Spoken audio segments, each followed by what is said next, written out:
Hello दोस्तों। तो चलिए आइए शुरू करते हैं आज यूटेट पेपर सेकंड 2020 सामाजिक अध्ययन के पेपर को आज हम क्या करेंगे, सॉल्व करेंगे। तो चलिए दोस्तों चलते हैं पहले प्रश्न की ओर। तो दोस्तों इसमें आपको क्या करना है, मैं हर प्रश्न के बीच में 5 सेकंड का समय दूंगा। तो उसके अंतर्गत आप क्या है, एक कॉपी और पेन लेकर अपने आंसरों को लिखते जाएंगे। तो उसके बाद आप देख सकते हैं कि आपके कितने प्रश्न सही हो रहे हैं। उससे क्या है, आपको अपने तैयारी का पता लग जाएगा। तो चलिए दोस्तों शुरू करते हैं पहला प्रश्न। तो दोस्तों पहला प्रश्न है, तो इसको थोड़ा जूम कर लेते हैं जो आपको देखने में दिक्कत ना हो। तो दोस्तों पहला प्रश्न है, निम्नलिखित में किसने शिल्पाधिकारम की रचना की। तो दोस्तों इसका जो सही आंसर हो जाएगा वो है ऑप्शन नंबर बी। तो चलिए दोस्तों चलते हैं अगले प्रश्न की ओर।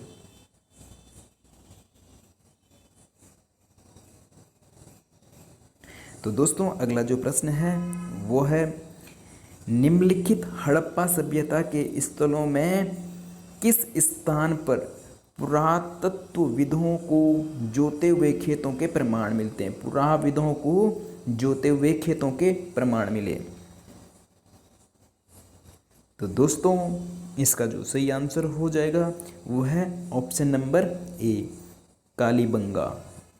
तो चलिए दोस्तों चलते हैं अगले प्रश्न की ओर।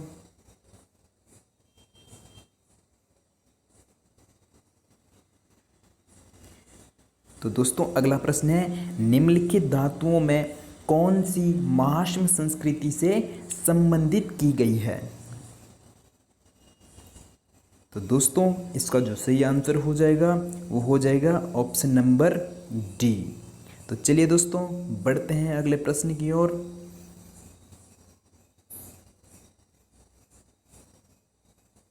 अगला जो प्रश्न है, निम्नलिखित में कौन सी भाषा अभिलेखों में प्रयुक्त प्राचीनतम भाषा मानी जाती है।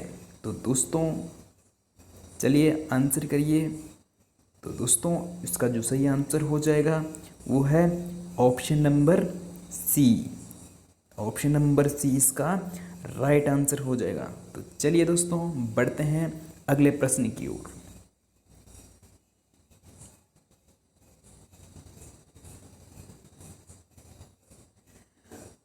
तो दोस्तों अगला जो प्रश्न है वो है, निम्नलिखित में किसने भारत में सर्वप्रथम सोने के सिक्के जारी किए थे। तो दोस्तों चलिए आंसर कीजिए। तो दोस्तों इसका जो सही आंसर हो जाएगा वो है कुषाणों ने। ऑप्शन नंबर डी इसका सही आंसर हो जाएगा। तो चलिए बढ़ते हैं अगले प्रश्न की ओर।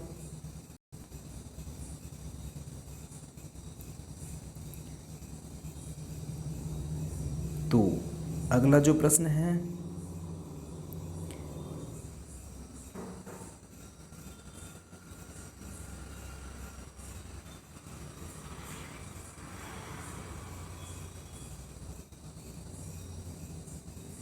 तो अगला जो प्रश्न है वो है, निम्नलिखित में वो कौन शासक था जिसने द्वितीय सदी ईस्वी में सुदर्शन झील का पुनः निर्माण कराया था। तो चलिए दोस्तों इसका आंसर कीजिए। तो दोस्तों इसका जो राइट आंसर है वो है ऑप्शन नंबर बी, रुद्रदमन। इसका सही आंसर हो जाएगा। तो चलिए दोस्तों बढ़ते हैं अगले प्रश्न की ओर। अगला जो प्रश्न है, निम्नलिखित में किस जातक कथा में बुद्ध को उनके पूर्व जन्म में चांडाल के रूप में पहचाना गया। तो चलिए दोस्तों इसका आंसर करिए। तो दोस्तों इसका जो सही आंसर हो जाएगा वो है ऑप्शन नंबर ए, मातंग जातक। तो चलिए बढ़ते हैं अगले प्रश्न की ओर। तो अगला जो प्रश्न है वो है निम्नलिखित में किन नदियों के मध्य रायचूर दोहाब। तो दोस्तों रायचूर दोहाब किन दो नदियों के मध्य स्थित है। तो इसका जो सही आंसर हो जाएगा वो है option number C, Krishna Tungabhadra. तो चलिए बढ़ते हैं अगले प्रश्न की ओर।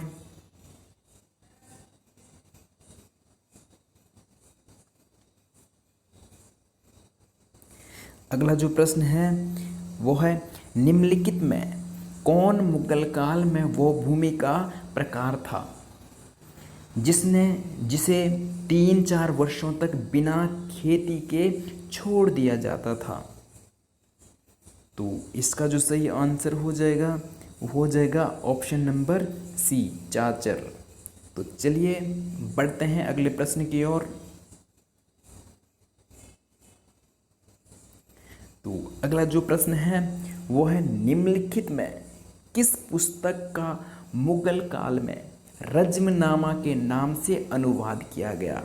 तो मुगल काल में किस पुस्तक का रज्मनामा के नाम से अनुवाद किया गया। तो इसका जो सही आंसर हो जाएगा वो है ऑप्शन नंबर सी। तो चलिए बढ़ते हैं अगले प्रश्न की ओर।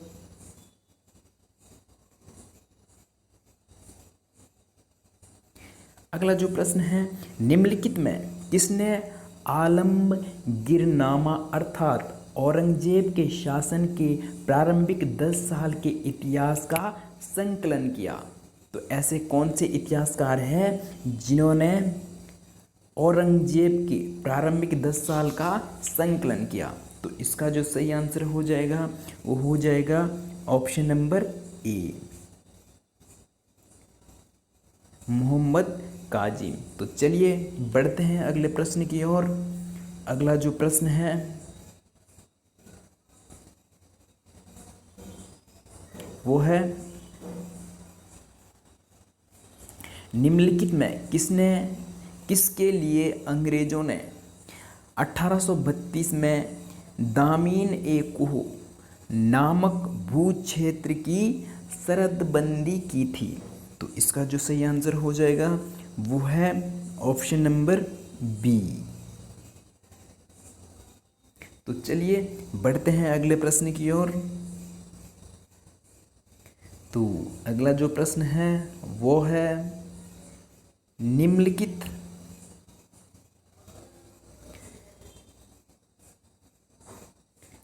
में किन्हें ब्रिटिश काल में डाकू पुकारा जाता था। तो दोस्तों ब्रिटिश काल में किसको डाकू पुकारा जाता था।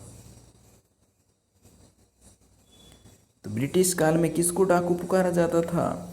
तो वो हो जाएगा महाजन को क्या है ब्रिटिश काल में डाकू पुकारा जाता था। तो चलिए बढ़ते हैं अगले प्रश्न की ओर। अगला जो प्रश्न है वो है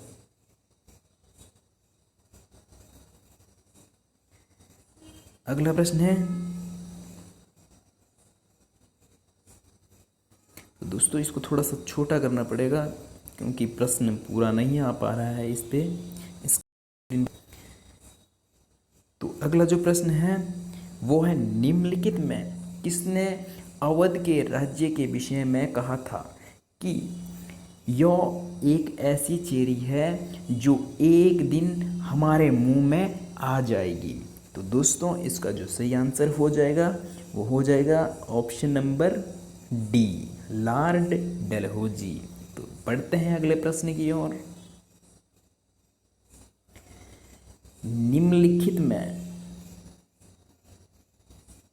निम्नलिखित में कौन सा स्थान बंगाल सेना की नर्सरी कहा जाता है। तो निम्न में कौन सा स्थान बंगाल सेना की नर्सरी कहा जाता है। तो दोस्तों इसका जो सही आंसर हो जाएगा वो हो जाएगा अवध। तो चलिए बढ़ते हैं अगले प्रश्न की ओर।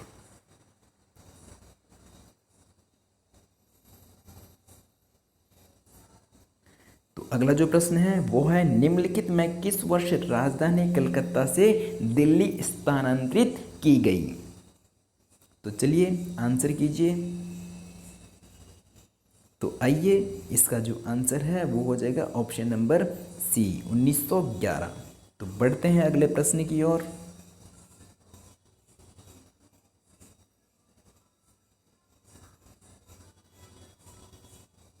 तो ये प्रश्न थोड़ा सा बड़ा है, इसको हम इस प्रकार से सेट करेंगे जो आपको देखने में परेशानी ना हो।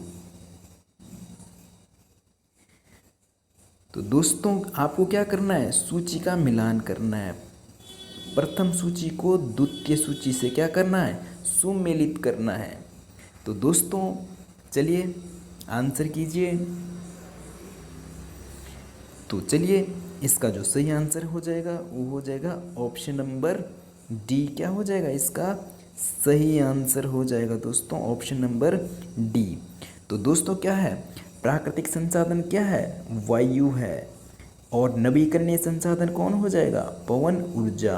और अनवीकरणीय संसाधन कौन से होते हैं, जैसे प्राकृतिक हो गया, कोयला हो गया, पेट्रोल हो गया, डीजल हो गया। और मानव निर्मित संसाधन जो क्या है, जिसको बनाने के लिए प्रौद्योगिकी उपलब्ध है, वो क्या होते हैं, मानव निर्मित। तो चलिए बढ़ते हैं अगले प्रश्न की ओर। तो अगला जो प्रश्न है वो है, जनसंख्या परिवर्तन के 3 मुख्य कारक हैं। तो जनसंख्या परिवर्तन के 3 मुख्य कारक कौन से हो जाएंगे? तो इसका जो सही आंसर हो जाएगा वो है ऑप्शन नंबर बी। जनसंख्या परिवर्तन के 3 मुख्य कारक, प्रवास, जन्म और मृत्यु। इन 3 कारणों से जनसंख्या परिवर्तन होती है। तो ये 3 क्या है, मुख्य कारक हैं। तो कारक तो दूसरे भी हैं लेकिन ये मुख्य कारक हैं। तो चलिए बढ़ते हैं अगले प्रश्न की ओर।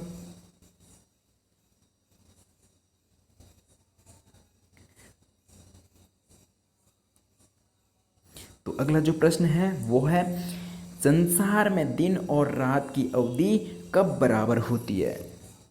तो दोस्तों इसका जो सही आंसर हो जाएगा, संसार पर दिन और रात कब बराबर होंगे, जब सूर्य की किरणें सीधे विषुवत रेखा पर पड़ेगी। तो वो कब पड़ती है? तो इसका जो सही आंसर हो जाएगा 21 मार्च और 23 सितंबर इसका सही आंसर हो जाएगा। तो चलिए बढ़ते हैं अगले प्रश्न की ओर।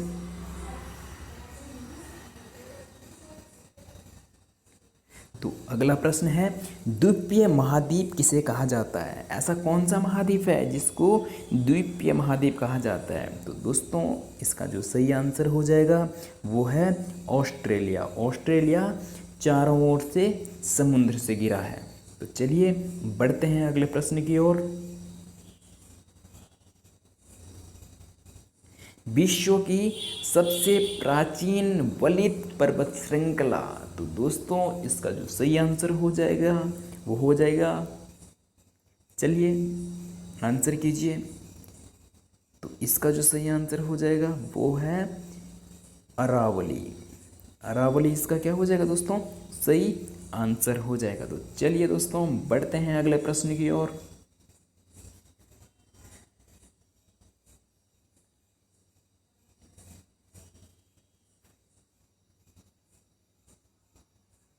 तो दोस्तों अगला जो प्रश्न है वो है, भारत के साथ कितने देशों की सीमाएं जुड़ी है? तो दोस्तों चलिए आंसर कीजिए। तो इसका जो सही आंसर हो जाएगा वो है ऑप्शन नंबर बी। 7 देशों की सीमाएं भारत से जुड़ी हुई है। तो वो कौन कौन सी है? पाकिस्तान हो गया, अफगानिस्तान, चीन, नेपाल, तिब्बत, बांग्लादेश और म्यांमार। तो दोस्तों ये कितने हो गए? 7 देश हो गए। तो चलिए बढ़ते हैं अगले प्रश्न की ओर।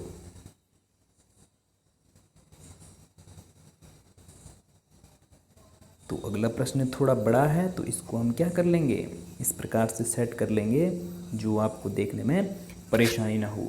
निम्नलिखित में कौन सा कथन सत्य है, कूट का चयन करें। तो दोस्तों ये ऑप्शन कह रहे हैं कि रेगिस्तान केवल गर्म होते हैं। तो दोस्तों क्या है, गलत। रेगिस्तान केवल ठंडे होते हैं, तो ये भी क्या हो जाएगा, गलत। अगला है लद्दाख एक प्रकार का रेगिस्तान है, बिल्कुल लद्दाख एक प्रकार का रेगिस्तान है। और अगला है सारा एक प्रकार का रेगिस्तान है, तो सारा भी एक प्रकार का क्या है दोस्तों, रेगिस्तान है। तो दोस्तों इसका जो सही ऑप्शन हो जाएगा, तो हमारे क्या है 3 और 4 सही आए, तो 3 और 4 option number B. Option number क्या है हो जाएगा दोस्तों, बी इसका राइट आंसर हो जाएगा। तो चलिए दोस्तों बढ़ते हैं अगले प्रश्न की ओर। तो अगला जो दोस्तों प्रश्न है वो है अमेजन नदी के बारे में कौन सा कथन सत्य नहीं है। आपको क्या करना है, गलत को छांटना है, जो सत्य नहीं है अमेजन के बारे में जो कथन क्या नहीं है, सत्य नहीं है, उसको छांटना है आपने। तो दोस्तों पहला भी क्या है, सही हो जाएगा। यह कर्क और मकर रेखा के बीच है, बिल्कुल है। विश्व की सबसे लंबी नदी नहीं है, नहीं है। तो अगला है यह शीतोष्ण कटिबंधीय में स्थित है। तो दोस्तों इसका जो सही आंसर हो जाएगा वो है डी। तो चलिए दोस्तों बढ़ते हैं अगले प्रश्न की ओर। तो अगला जो प्रश्न है, निम्नलिखित में से कौन सा युग्म सुमेलित नहीं है। तो आपको क्या करना है, जो युग्म क्या नहीं है, सुमेलित नहीं है, उसको क्या करना है, आपने आंसर करना है। तो दोस्तों पंपास भी सही है और टाउन भी सही है और क्या स्टेपी भी सही है। तो आपको कौन सा, जो सुमेलित नहीं है, तो ये क्या हो जाएगा दोस्तों, नहीं, इसका क्या है राइट आंसर हो जाएगा। तो चलिए दोस्तों बढ़ते हैं अगले प्रश्न की ओर।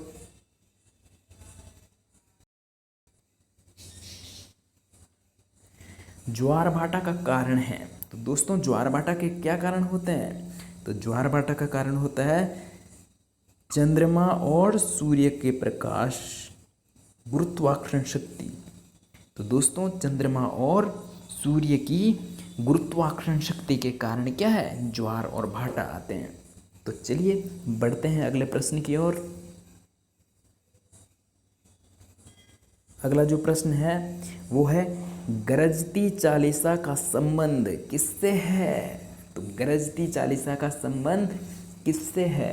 तो दोस्तों इसका जो सही आंसर हो जाएगा वो है option number D, option number D. तो चलिए बढ़ते हैं अगले प्रश्न की ओर।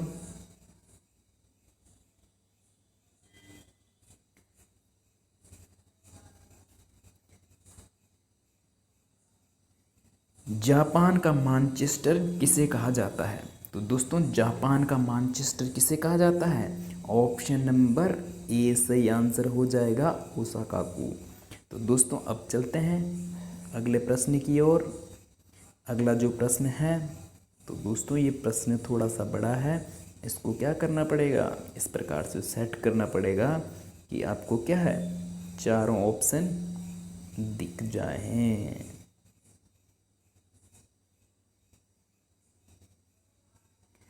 तो दोस्तों ये है ऊंचाई के साथ तापमान में कमी आती है। तो बिल्कुल सही है दोस्तों, जैसे जैसे हम ऊंचाई पे चढ़ते हैं तो वैसे वैसे क्या है, तापमान में कमी आती है।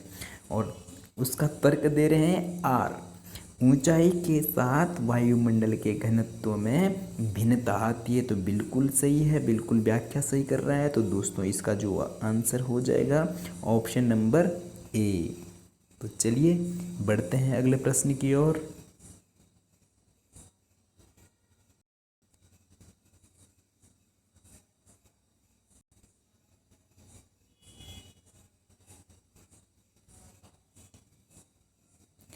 दोस्तों अगला जो प्रश्न है वो है कौन सा विकल्प जनसंख्या घनत्व के सही आरोह आरोह क्रम में या क्रम को दर्शाता है। तो दोस्तों आरोह और अवरोह, तो दोस्तों इसका जो सही आंसर हो जाएगा वो है सी, ऑप्शन नंबर सी इसका क्या हो जाएगा, सही आंसर हो जाएगा। तो चलिए दोस्तों बढ़ते हैं अगले प्रश्न की ओर। अगला जो प्रश्न है तो बड़ा अच्छा प्रश्न है दोस्तों।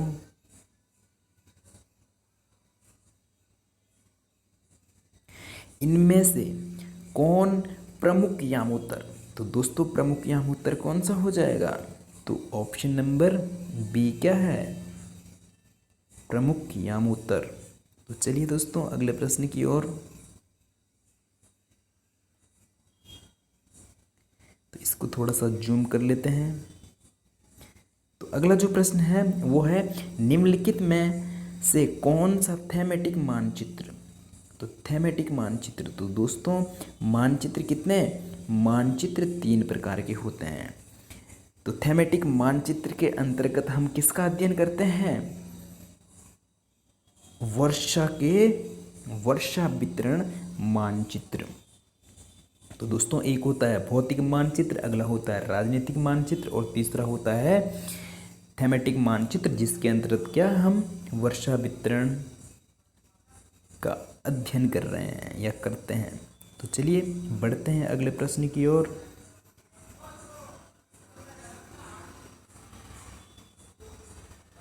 अगला जो प्रश्न है वो है निम्न से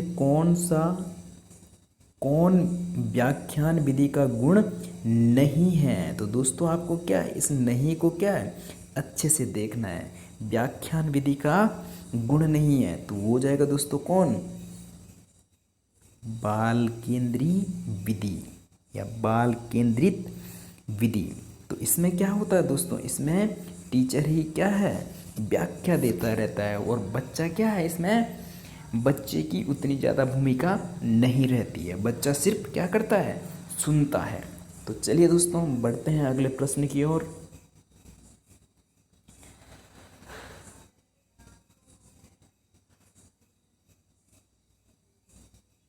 तो दोस्तों इसको थोड़ा सा कम करेंगे जो कि स्क्रीन पे अच्छे से दिख जाए। तो दोस्तों अगला जो प्रश्न है वो है सामाजिक विज्ञान शिक्षण की किस विधि में छात्र विशिष्ट से सामान्य की ओर अग्रसर होता है। सामाजिक विज्ञान शिक्षण में ऐसी कौन सी विधि है जिसमें क्या है, छात्र क्या है विशिष्ट से सामान्य की ओर अग्रसर हो रहा है। तो दोस्तों इसका जो सही आंसर हो जाएगा वो हो जाएगा ऑप्शन नंबर ए, आगमन विधि। तो चलिए चलते हैं अगले प्रश्न की ओर। दोस्तों इसको थोड़ा सा जूम कर लेते हैं। तो दोस्तों अगला है हर्बर्ट आगमन। दोस्तों ये थोड़ा क्लियर नहीं दिख रहा है। हाँ, हर्बर्ट उपागम किससे संबंधित है, तो वो है दोस्तों किससे, हर्बर्ट उपागम किससे संबंधित हो जाएगा, तो इसका सही आंसर क्या होगा दोस्तों, पाठ योजना से। तो चलिए दोस्तों बढ़ते हैं अगले प्रश्न की ओर।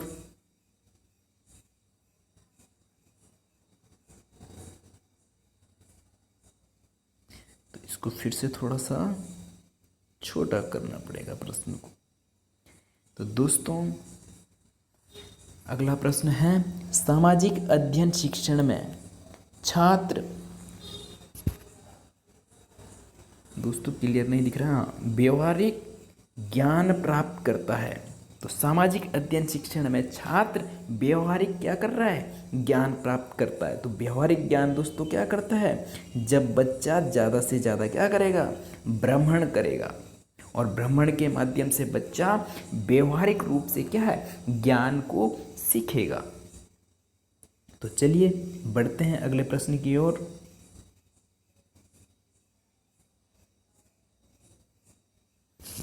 तो अगला जो प्रश्न है दोस्तों वो है सामाजिक विज्ञान किससे संबंधित है। तो दोस्तों सामाजिक विज्ञान किससे संबंधित है, उपर्युक्त सभी। तो चलिए बढ़ते हैं अगले प्रश्न की ओर।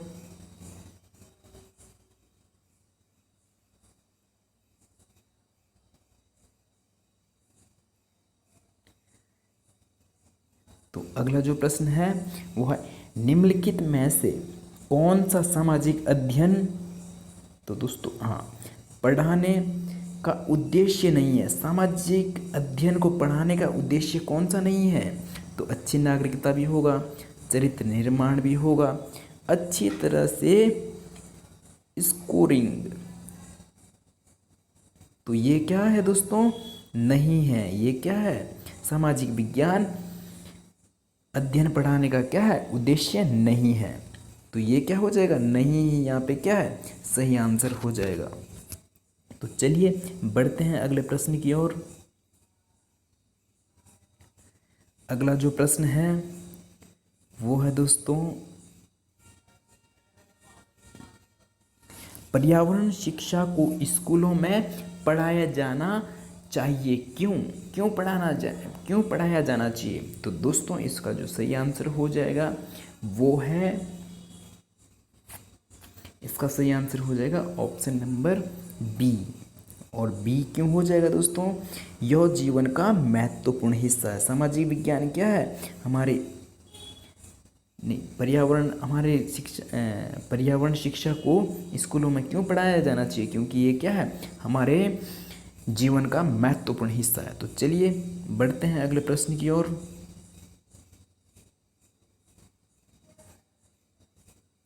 तो अगला जो प्रश्न है दोस्तों वो है, प्रारंभिक स्तर पर इतिहास शिक्षण का सबसे महत्वपूर्ण और प्रभावी तरीका। तो दोस्तों इसका जो सही आंसर हो जाएगा वो हो जाएगा ऑप्शन नंबर ए, कहानी कथन पद्धति। तो दोस्तों बढ़ते हैं अगले प्रश्न की ओर। अगला जो प्रश्न है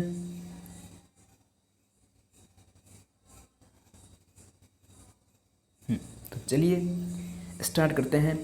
सामाजिक अध्ययन के अंतर्गत भूगोल शिक्षण से संबंधित विविध प्रकार की मिट्टियों के नमूने रखे जाते हैं। तो कहाँ रखे जाते हैं मिट्टियों के विविध नमूने?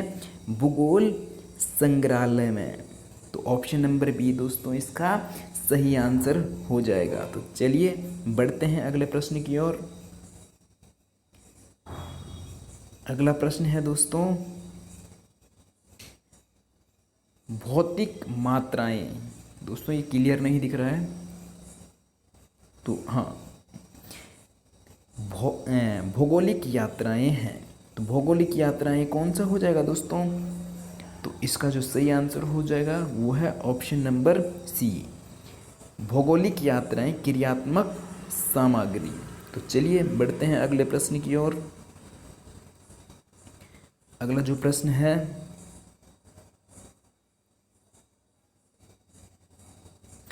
संविधान सभा द्वारा किस तिथि को संविधान अपनाया गया? तो दोस्तों संविधान सभा द्वारा किस तिथि को संविधान को अपनाया गया?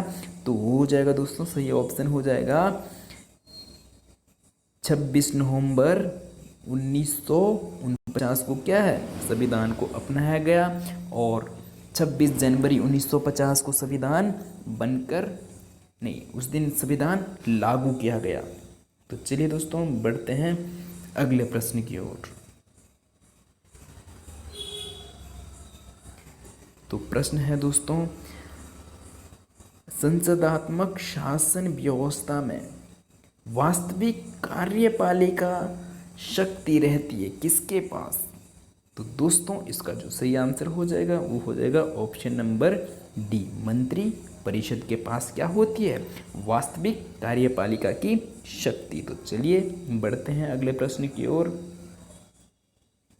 अगला जो प्रश्न है वो है दोस्तों, भारतीय, अच्छे से साफ नहीं दिख रहा है तो ये थोड़ा सा, हाँ, भारतीय नागरिकों की 6 स्वतंत्रताएं रखी गई है। तो दोस्तों स्वतंत्रताएं कौन से अनुच्छेद में है? तो हो जाएगा दोस्तों ऑप्शन नंबर बी, इसमें समानताएं हो जाएगा। तो चलिए दोस्तों बढ़ते हैं अगले प्रश्न की ओर। तो अगला जो प्रश्न है वो थोड़ा सा बड़ा है, तो इसको थोड़ा सा इस प्रकार से सेट कर लेंगे। तो अगला जो दोस्तों प्रश्न है, मौलिक अधिकारों पर संयुक्ति संगत रोक लगाने के लिए संविधान में किस संस्था को अधिकृत किया गया? तो दोस्तों इसका जो सही आंसर हो जाएगा वो हो जाएगा ऑप्शन नंबर सी, संसद। तो चलिए बढ़ते हैं अगले प्रश्न की ओर। अगला जो दोस्तों प्रश्न है वो है, भारतीय संविधान के अनुसार राज्य व्यवस्थापिका के उच्च सदन का निर्माण या उसे समाप्त किया जा सकता है?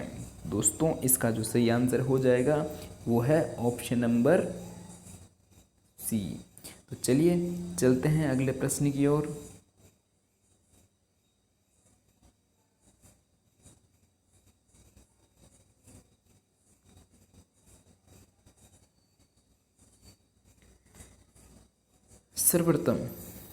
सर्वप्रथम संसदात्मक सरकार किस देश में आरंभ की गई?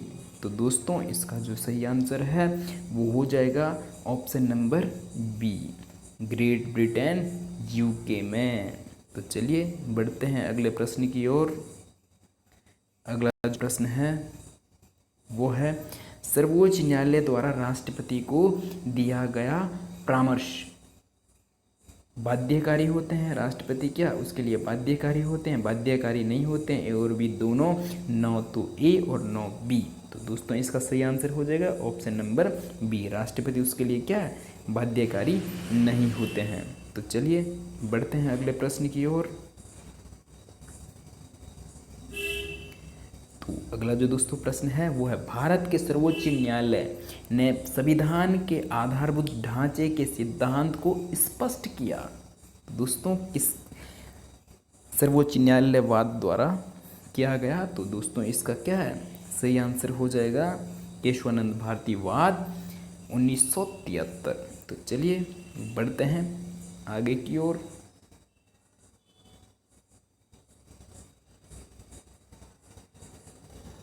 तो दोस्तों भारत में भारत में किस तिथि को सूचना का अधिकार लागू किया गया? तो दोस्तों इसका जो सही आंसर हो जाएगा, चलिए आंसर कीजिए। तो इसका सही आंसर हो जाएगा ऑप्शन नंबर डी। तो चलिए चलते हैं अगले प्रश्न की ओर।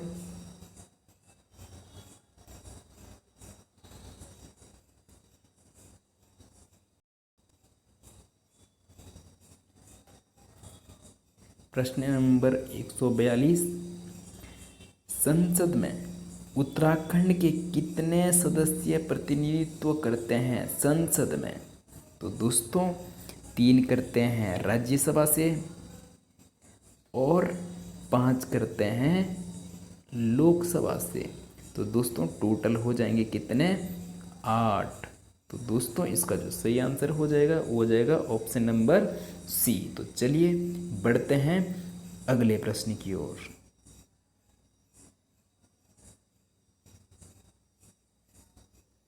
भारतीय संविधान का निम्न में से कौन सा अनुच्छेद नई अखिल भारतीय सेवाओं से संबंधित है? तो दोस्तों इसका जो सही आंसर हो जाएगा वो है ऑप्शन नंबर सी। तो चलिए बढ़ते हैं अगले प्रश्न की ओर।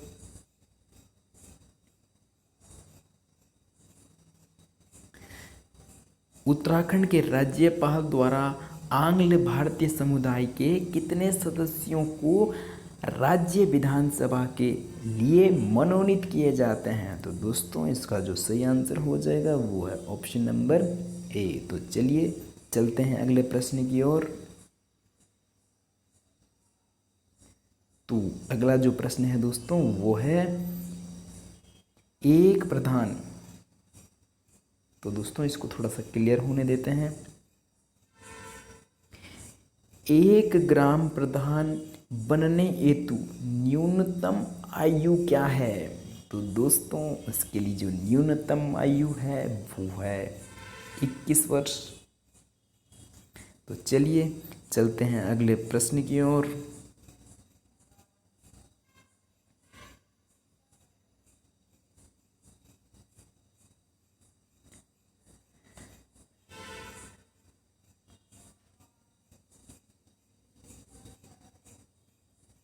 संविधान